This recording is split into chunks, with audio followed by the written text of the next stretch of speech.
Empires do not always fall in battle. Some collapse quietly, long before the first sword is drawn. This story begins not with fire or conquest, but with a message, sealed with the stamp of a dying king, a circle of wax pressed with a weary lion and a fading sun. It did not travel along the royal road, that vast ribbon of stone and bitumen binding Persia together. Instead, it was carried by a single rider, his horse lathered with sweat, cutting through the narrow mountain passes of Cilicia. When the clay seal was finally broken in a lamplit tent, the words inside were not commands of war or demands for tribute. They spoke of something far more dangerous, of empty treasuries echoing beneath golden ceilings, of satraps who dreamed of their own names, not the empire's survival, of an army so immense it could drink a river dry, yet no longer remembered why it marched at all. The man who read the message was young, sharp-eyed, and restless, a king from the rocky hills of Macedonia. He allowed himself a thin, knowing smile. Alexander understood what the great kings upon their golden thrones in Persepolis had forgotten. An empire is rarely destroyed by enemies alone. More often, it is undone by a slow, silent decay from within. The fall of Persia was not a single moment. It was a process, a long, luxurious unraveling measured not in days, but in generations. A story that began not at Gaugamela, beneath crashing spears, but in whispered conversations echoing through marble halls a century before. The grandeur, of course, was undeniable. From the sun-baked bricks of Susa to the frost-touched walls of Sardis, the Achaemenid Empire was the world itself. It was Darius the Great guiding his chariot beside a canal carved from the Nile to the Red Sea. A bold, almost arrogant stroke of human will across the land. It was the immortals, their robes shimmering with gold, their ranks never fewer than 10,000. It was the slow procession of tribute, Bactrian gold, Indian ivory, and the wealth of 100 nations carried up the grand stairways of Persepolis. The throne of Persia rested upon 3 great pillars. The first was awe the distant, almost divine authority of the King of Kings, veiled behind ritual and silence. The second was order satraps and scribes who governed vast provinces with remarkable efficiency. And the third was power, the overwhelming weight of military strength and economic might. For a time, it worked. The peace of the king allowed caravans to cross continents and ideas to drift gently from the Indus to the Aegean. But grandeur carries its own weight, and when the architecture of power is no longer carefully maintained, it begins, almost imperceptibly, to strain beneath its own magnificence. The first cracks were not of invasion, but of succession. The law of the empire held that the king could choose his heir, but palace walls have ears and hearts filled with ambition. Upon the death of a monarch, the vast, intricate machine would shudder to a halt as princes, backed by rival factions of nobility, royal mothers, and military commanders, turned the gilded halls into a labyrinth of poison and daggerwork. Each succession crisis was a self-inflicted wound, a bleeding of central authority. Satraps, those provincial governors entrusted with immense power, watched these royal fratricides from a distance. With each shaky ascent to the throne, their bonds of loyalty grew more transactional. Why should a satrap in Egypt or Anatolia, commanding his own armies and collecting his own taxes, bow too deeply to a distant cousin who had won a palace knife fight? The king's eye once all-seeing, began to blink. Governors built personal armies, styled their courts after the great kings, and sometimes forgot to send the annual tribute west to the heartlands. The empire was becoming a loose confederation of powerful fiefdoms, held together by habit and the fading dye of the royal standard. Then came the Spartans, not as conquerors, but as a stark, brutal revelation, when a contingent of Greek heavy infantry, stranded deep in Persian territory after a mercenary venture went awry, fought its way to the sea. They exposed a critical truth. The story of their march, told and retold around Greek hearths, was not just one of endurance, but of vulnerability. They passed through wealthy provinces, saw the ripe fields and fat herds, and faced Persian armies that, for all their numbers and colorful regalia, could not stop them. The message was clear. The imperial core was soft. The shockwaves of this humiliation reached the western satrapies, particularly the restive Greek cities of Ionia under Persian control. Inspired, they rose in revolt. The empire crushed the rebellion, but it was a long, costly, and bitter affair.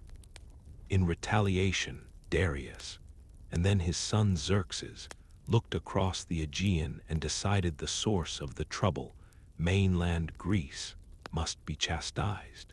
The ensuing wars are remembered as a heroic Greek defense. For Persia, they were a catastrophic miscalculation of resources. The defeat at Marathon was a minor sting. The colossal, multi-year invasion led by Xerxes was an economic hemorrhage.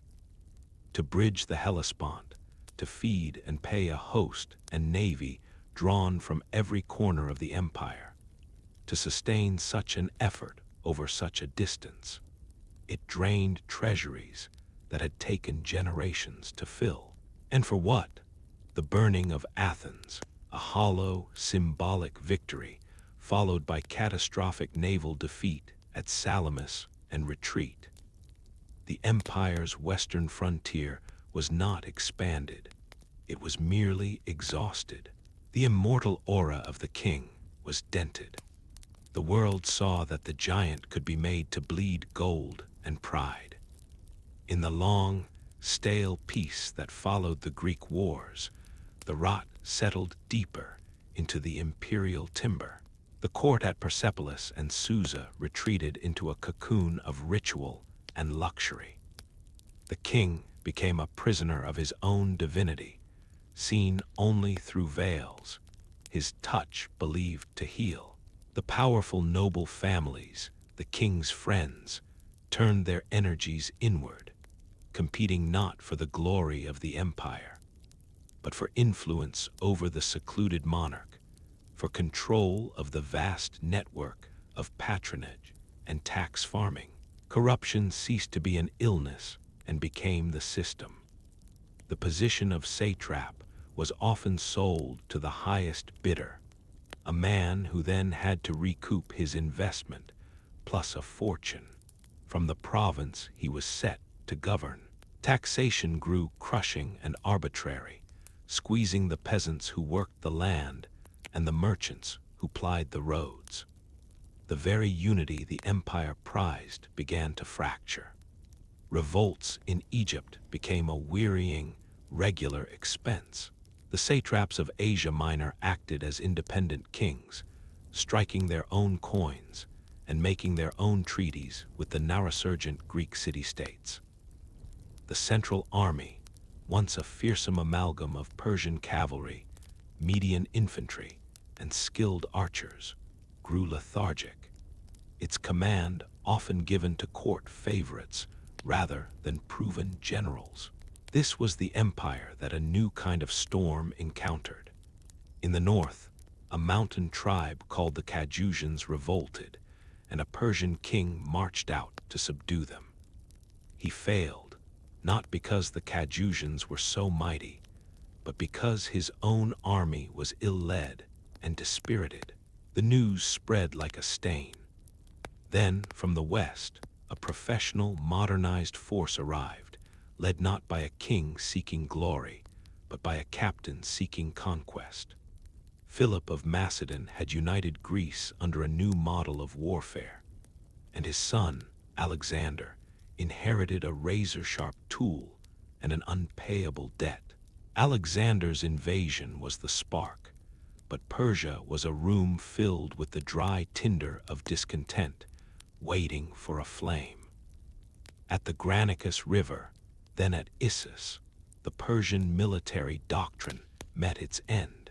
They still fought with the patterns of Cyrus and Darius, relying on mass, on chariots that required flat plains, on cavalry that attacked in undisciplined waves. Against the Macedonian phalanx, a disciplined anvil, and the hammer of the companion cavalry, it shattered. Yet even after Issus, the empire could have survived.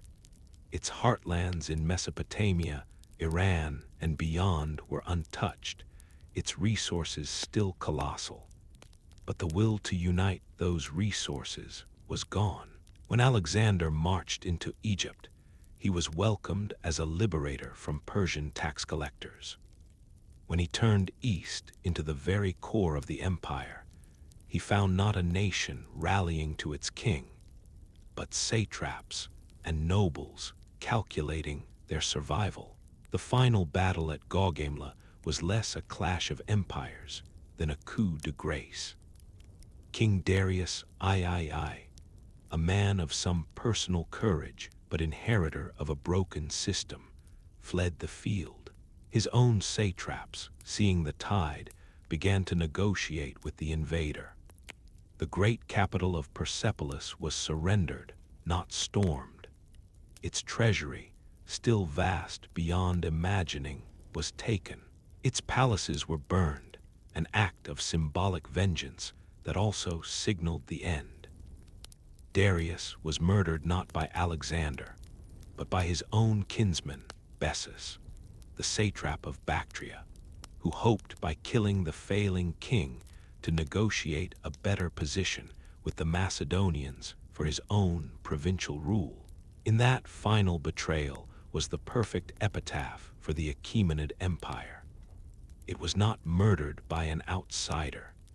It was dismembered by its own children, who had long since ceased to believe in the family. Alexander, now wearing the royal diadem of Persia, faced the same problems. He adopted Persian dress, tried to fuse the ruling classes, and kept the administrative apparatus largely intact. But he was merely the most energetic and successful satrap of all, and his own empire fragmented upon his death, just as Persia had fragmented before his arrival. The Parthians and later the Sasanians would resurrect the name and spirit of Persia, learning from the Achaemenid mistakes, building stronger, more centralized structures. But the first great empire, the one that defined the very concept, fell for reasons that echo through all of history. It fell because its rulers confused majesty with strength, because its administrators came to serve themselves rather than the state, because its provinces learned they could live without its center, and because its people forgot what they were being taxed to protect. The rider carrying the sealed message from a dying king was not just carrying words. He was carrying the weight of a century's neglect, a verdict written not in Macedonian Greek, but in the silent language of decay. The empire did not fall when Alexander crossed the Hellespont. It had already fallen long before, in the quiet moments when loyalty became a calculation, when the upkeep of glory was deemed too costly, and when the idea of Persia grew smaller in the hearts of its people than the pursuit of their own lesser power.